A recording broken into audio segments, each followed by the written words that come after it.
are all big presents. They are wonderful presents too. Yes, that's a big present too. But do you know that there are some presents that are so big that nobody notices them? They are so huge that they are really hard to see. The only way to see these presents is to go right back to when they were given, right back to the beginning. In the beginning, when God created the heavens and the earth, there was nothing. The earth was barren with no form of life. It was under a roaring ocean covered in darkness. But the Spirit of God was moving over the water. Then God said, I command light to shine. And light started shining. This light was the light of life. It was the light of God shining in the dark world. It was the light that all light comes from. God looked at the light and saw that it was good. He separated light from darkness and named the light day and the darkness night. Evening came and then morning. That was the first day. Then God said, I command a dome to separate the water above it from the water below it. And that is what happened. God made the dome and named it sky. Evening came and then morning. That was the second day.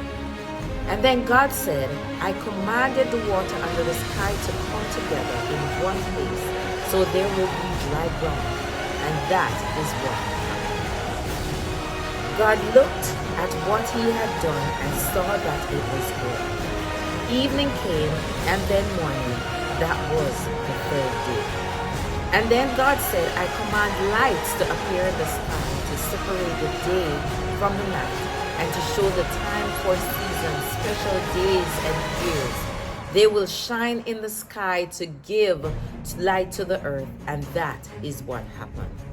God made two powerful lights, the brighter one to rule the day and the darker one to rule the night.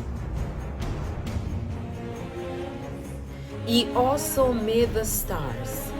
He placed the light in the sky to shine on the earth, to rule the day and the night, and to separate light from darkness. And God looked at what he had done and saw that it was good. Evening came and then morning.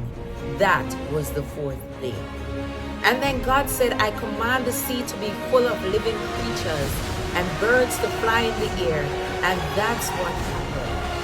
God looked at what he has done and saw that it was good. He gave them his blessings. He told the sea creatures to live anywhere in the sea and the flying creatures anywhere on land.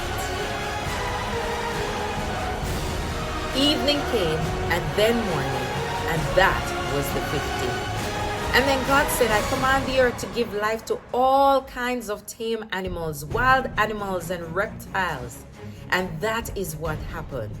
God made living creatures to run and jump and skip and hop and creep, crawl in every corner of the world. He looked at what he had done and saw that it was good. And then God said, now we will make humans. They will be like us. We will let them rule the fish, the birds, and all the living creatures. So God created humans to be like himself.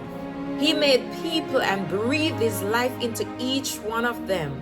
God gave them his blessing and said, have lots of children.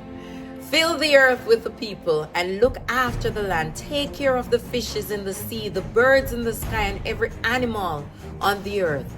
I have provided all kinds of fruits and grains for you to eat, and I have given you green plants as food for everything else that breathes. God looked at what he has done. All of it was very good. Evening came, and then it was morning. That was the 6th day.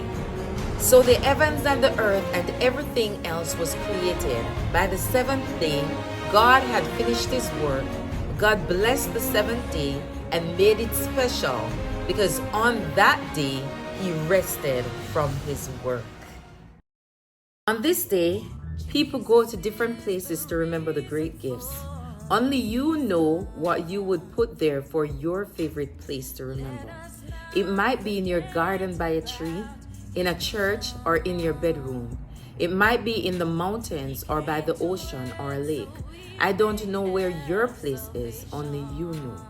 What I do know is that Christians often mark this day with a cross. I wonder which part of God's presence you like best. I wonder which part of God's presence is the most important part. I wonder if we can leave out any part of His presence and still have all the present we need. I wonder what would happen if people choose to live in darkness rather than light. I wonder what would happen if people began to destroy some of the creatures that swim and the birds that fly and some of the animals and reptiles. I wonder what would happen if people destroyed some of the plants and the trees. I wonder what would happen if people messed up the water. I wonder what would happen if people filled the air with dirt and pollution. I wonder what would happen if people didn't rest and remember all the amazing presents. I wonder what would happen if people turned away from the light that all light comes from. I wonder what you would do to put right all this mess. I wonder what God would do if His presence got spoiled. Perhaps